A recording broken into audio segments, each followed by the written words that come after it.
From Hollywood, it's time now for Johnny Dollar. Randy Singer, Johnny. Oh, hi, Randy. How's the New York City Police Department these days? Well, the department's fine. Me, I'm not so sure. Well, then maybe I'd better run on down there and cheer you up a bit, huh? Yeah, you'd better come down here on account of Mary Grace Marshall. Hey, how do you know Mary Grace? The point is, you do. Well, matter of fact, I just got back from a weekend in that town of yours.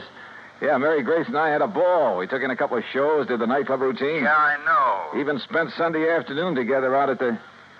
What do you mean, you know? Johnny, your little girlfriend's been murdered. What? Yeah. Randy, have you got any leads, anything to go on? Yeah, Johnny, plenty. Then I'll grab the first plane. Yeah. You'd better.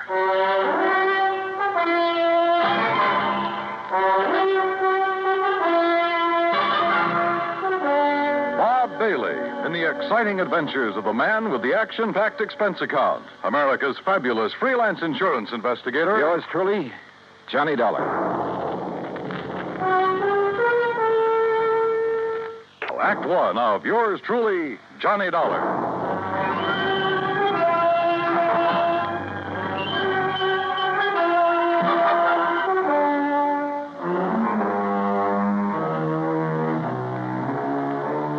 Expense account submitted by Special Investigator Johnny Dollar to the Mideastern Life and Casualty Insurance Company, Home Office, Hartford, Connecticut. Following is an account of expenses incurred during my investigation of the Mary Grace matter.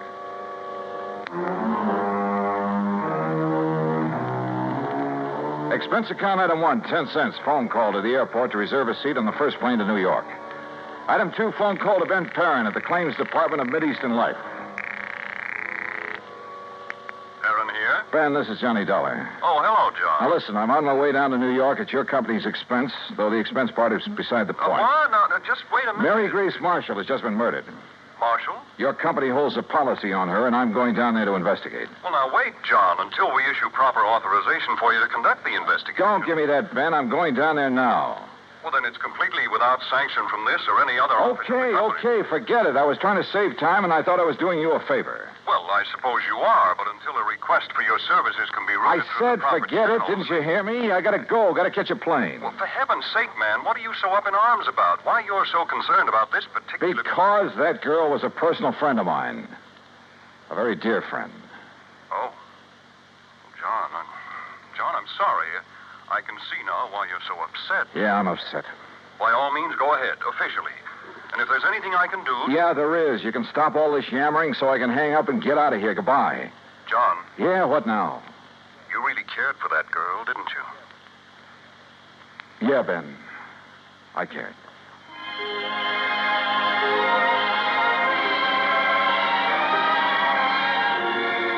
Expense account item 3, 920. Cab to the airport and plane ticket to New York.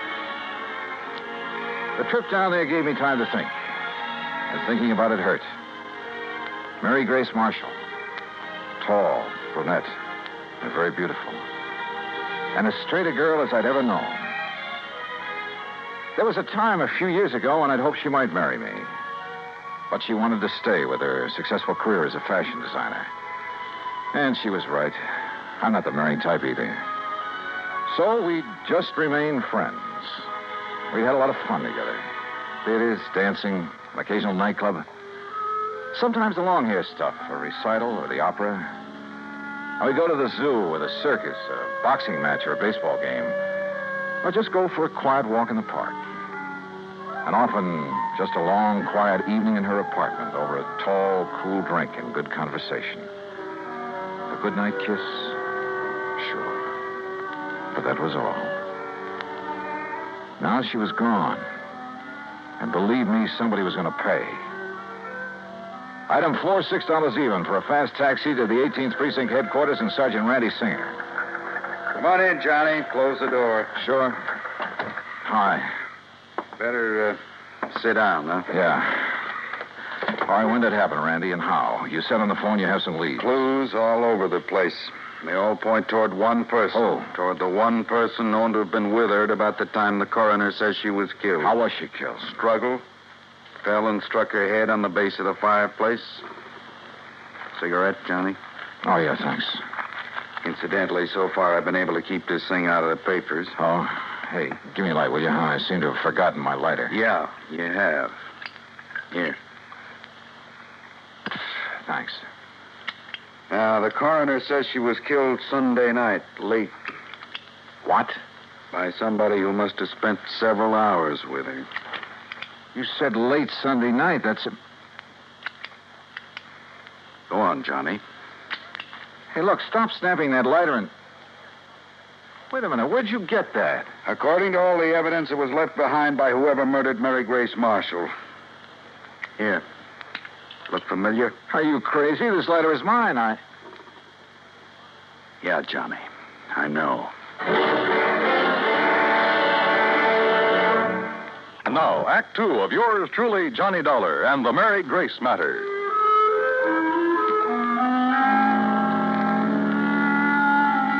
Mary Grace Marshall, an old friend, a very dear one, murdered in her New York apartment on East 77th Street. Sergeant Randy Singer, my old friend at 18th Precinct Homicide, had called me immediately.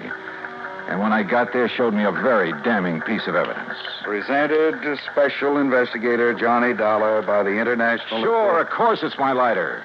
And I must have left it in Mary Grace's apartment Sunday night.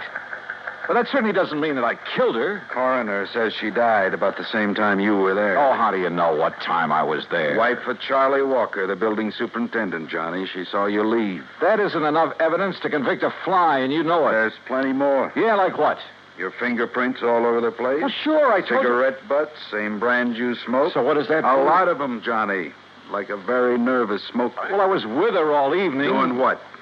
Oh, now, look, Randy. Surely you can't be serious. You can't think for a minute You that look, Johnny. This is my case, nobody else's. I'm keeping it that way. I've kept it out of the papers. I think you know why. Oh, sure, I know why. Because we've been buddy-buddy for so long, you want to be sure that if anybody hangs me, you will, for old time's sake. I asked you what you were doing. Well, let me tell you something, Randy. That girl meant a lot to me. What were you so doing shut Sunday up and night? tell me what other evidence you have, what you know that can help me find out who... I'm sorry, Randy. Sure, it's your job. I'd probably do the same thing to you under the circumstances. If you didn't, I wouldn't have any use for you. But don't you see... Okay, look. We spent Sunday afternoon at the zoo, the Bronx Zoo. Went up on the subway. We walked a lot, got pretty tired. I promised her a dinner at the Chambord over on 3rd Avenue. But she said she had some food at the apartment, so we went back there. Then we just sat around and talked, played some music, that's all. And had some drinks. Yeah, I picked up a bottle of scotch on the way. How many drinks? Oh, 1 or 2 light ones is all. Sorry, Johnny, that bottle was nearly empty. But that's him. Who discovered the body? Mrs. Walker, wife of the apartment super. The one who saw you leave shortly after hearing the screams that made her... Screams? Yeah, that made her finally go up and look in the Marshall girl's Oh, apartment. she's crazy, Randy. You're lying. Can you prove it? I'd like to talk to that woman. I think you She's off better. her rocker if she told you she... What'd you say? I think you ought to see her. Huh? But if I'm your big suspect... Well, sure you are. Until you can help me prove I'm wrong. We drove over to the place on 77th Street in a prowl car. Everything was exactly as it had been when I'd left Sunday night, except that there were signs of a struggle, as Randy had said. A chair and a lamp had been knocked over, the hi-fi shoved aside when she'd fallen at the fireplace. Even the bottle of scotch from which I'd poured a couple of small... What's the matter, Johnny? Well, I'm not sure, Randy, but I'd have sworn I left this bottle out in the kitchenette where I... Huh? Hey, are you making more prints? Yeah. Look, this bottle of soda, 3/4 full. You don't kill most of a bottle of scotch with only this much soda. Unless you're drinking it straight. Oh, who drinks it straight these days? An alcoholic? Or somebody who needs a jolt for his nerves. Maybe. Want to go downstairs and talk to the super's wife? Yeah, let's.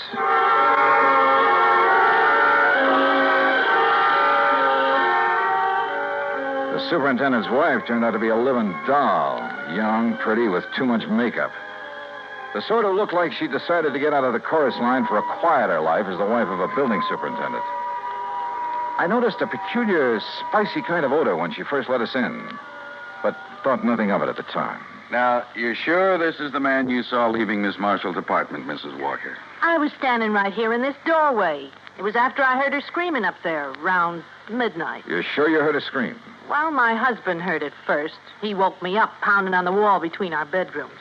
Well, didn't he get up to investigate? Oh, no, the lazy... Well, he's been sick. He's still sick.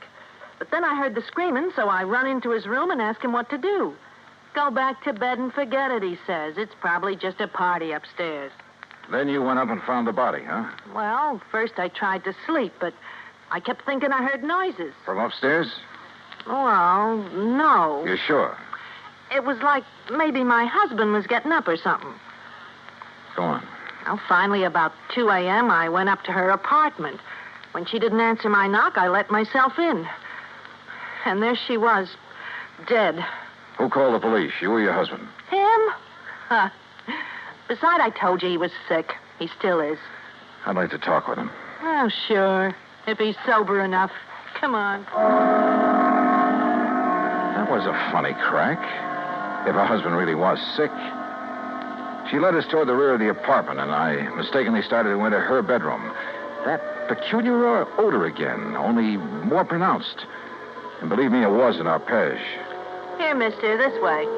Her husband's bedroom was pretty much of a mess, untidy, with pictures of bathing beauties, calendar art, and some striking pictures of Mary Grace Marshall plastered all over the walls. This room had an odor about it, too, of stale booze. Here you are, Charlie. No, I tell you, I don't want any more of that stuff. Well, you seem to think it'd make you feel better. I did.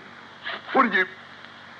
Oh, the cop again, huh? That's right, Mr. Walker. And this is the guy seen coming down from your girlfriend's apartment after all the screaming. His name's Johnny something. You actually heard screaming up there, Mr. Walker? Yeah, awful racket. Woke me up. Scared me. What do you mean? That poor girl up there, all alone. Only she wasn't alone. But then it stopped. I figured maybe I'd been wrong. Had a nightmare or something. Yeah, sure. A dream about her. You think about me for a change instead of dreaming about that dame. Shut up. Talking about her, dreaming about her, sneaking around to have a look at her when she came in and Shut up, out. I tell you. If you wasn't sick, I think you'd sneaked up there and done her in because you couldn't have her. Sergeant, will you take her out of here? It wouldn't be the first time a drunken bum has killed somebody because... Shut up! Shut up! Mrs. Walker, I thought I told you this man was supposed to be kept quiet. Oh, well, now, look, Doctor, Yet I walk in here and find this sort of thing going on. Go on, all of you.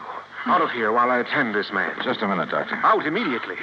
This is a heart case complicated by a very serious virus infection. Doc, if I can have just one minute. Later, officer. I must save this man's life. Come on, Randy. You too, Mrs. Walker. Sure. He's been getting alcohol again, strictly against my order. Now, look here, Mrs. Walker. No, wait. Huh? Come on upstairs with me again. Oh? What'd you think of? A couple of things, Randy, that I believe will clinch this case so fast. Come on. Act 3 of yours truly, Johnny Dollar, and the Mary Grace Matter.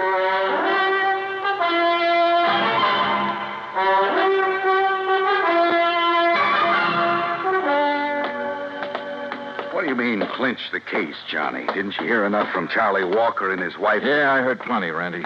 Well, then what's the point of coming back here to the dead girl's apartment? Let me show you something here in the kitchenette.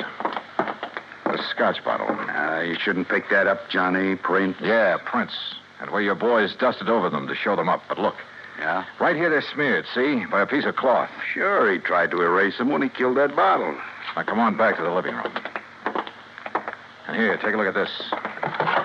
Well, what's the hi-fi set got to do with I it? told you Mary Grace and I sat here Sunday night talking and playing records. So? This record on the turntable is the same one we were playing just before I left her. Look at it. Dolorima by Vingetti. Never heard of it. We shut it off because it got too noisy in the death scene from that opera. Huh? Listen.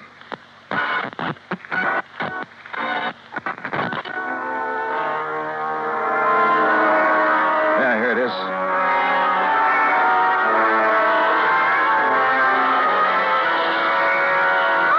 Holy. Why, it sounds like somebody... Shut it off! I'll be darned. Sure. The screams that Walker and his wife said they heard. And that record's what gave him the idea. And now it's a matter of pinning it on him. All right, what have you got for his motive? Motive? Are you kidding? Didn't you see those pictures of all those beautiful those babes he has on the wall of his room? And the pictures of the Marshall girl? All right. He was gone for Mary Grace, talked about her, dreamed about her, had her pictures all over his room, but she wouldn't give him a tumble. All right. All right. So he hits the bottle heavier than ever on account of this frustration over the Marshall girl. Wouldn't be the first time that sort of thing has happened. Happens all the time. So if he can't have her, he's going to kill her. You see my point? Yeah, and it's well taken, Randy. All right. Last weekend, you're taking his dream girl out on the town, having a good time with her, doing all the things he wished he could do. Go on. Well, it's too much for him, driving him out of his rum-soaked mind.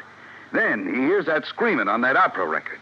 It gives him the idea. He wakes up his wife, so she'll hear it, too, so his wife will think somebody's getting killed up there. But he doesn't let her go up there, right? Sounds good, Randy. After his wife goes back to bed, that's when she saw you leave, he goes up there and kills the girl. But if he was as sick as he appears to have been... John, a time like that, a man gets superhuman strength. Strength of a madman, they call it. And listen. I'm listening. His wife said she thought she heard him walking around, remember? I remember. So that's it. She finally got up, came up here, and found the body. So naturally, she tied it all in with the screams her old man woke her up to hear. And that suited him perfectly. She couldn't help but alibi for him. Come on, let's get downstairs again. I realize, Johnny, it's all circumstantial, and I still have to pin it on him. Or her. But I'll hold him on suspicion. Or her. The same circumstances would work just as well for Walker's wife if she were the killer. Yeah, but what about the motive? Jealous wife. Jealous of somebody taking that drunken bum out of her hair? That funny odor I noticed about her when I first stepped into this place. I finally remembered what it is. Hey, I noticed that, like a cooking spice. Well, it is sometimes. Cardamom seed. Cardamom? Yeah, they used to call it the drunkard's friend. A man could booze all night, chew a couple of cardamom seeds, kiss his wife goodnight, she'd never be the wiser. Well, I'll be. That odor was so strong in her bedroom that... Well, maybe she's the lush, huh? Hey. And tried to make the same thing out of her husband, on the excuse it would make him feel better. You mean he isn't a heavy drinker, Doctor? No, he is not. Doctor, you said he has a heart condition. A very serious one, complicated by a... Yeah, I know. Could he possibly have got out of bed, climbed those stairs Sunday night, struggled with, and killed someone? The odds against his surviving such a thing are 1,000,000 to 1. 100 million. All right, I heard it all. That means you're going to start accusing me of killing that girl up there. Mrs. Walker, I told you to stay out of your husband's room. Yeah? Well, he's dead, Doc. Dead? I don't know what you give him, but he's dead. Did you give him more liquor? No. But you gave him enough before I came to... Wait here, all of you. Well, you're going to try to pin that Marshall dame on me now that Charlie's gone? You've already pinned it on yourself, Mrs. Walker. What? You thought you'd left no fingerprints on that bottle up there. Well, I didn't. I used a handkerchief. Yeah. I... That's what I thought. But, no, wait a minute. I didn't mean that. Too late, I'm afraid. Oh, no, it ain't. Put down that gun, Mrs. Walker. All right. So I killed that dame on the second floor. And if I have to kill you,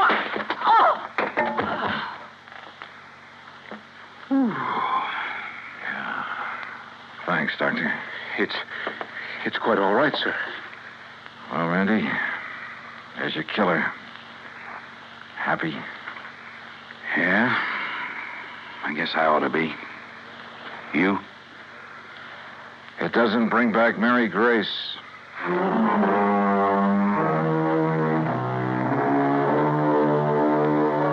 Expense account total, including transportation back to Hartford? No, wait. I took on this case myself because of Mary Grace and, well, whatever she may have meant to me is none of the company's business. Oh, sure, you'll have to pay the claim on her policy, but let it go at that, will you? The rest is on me. I want it that way. Understand? For old time's sake. Yours truly, Johnny Dollar.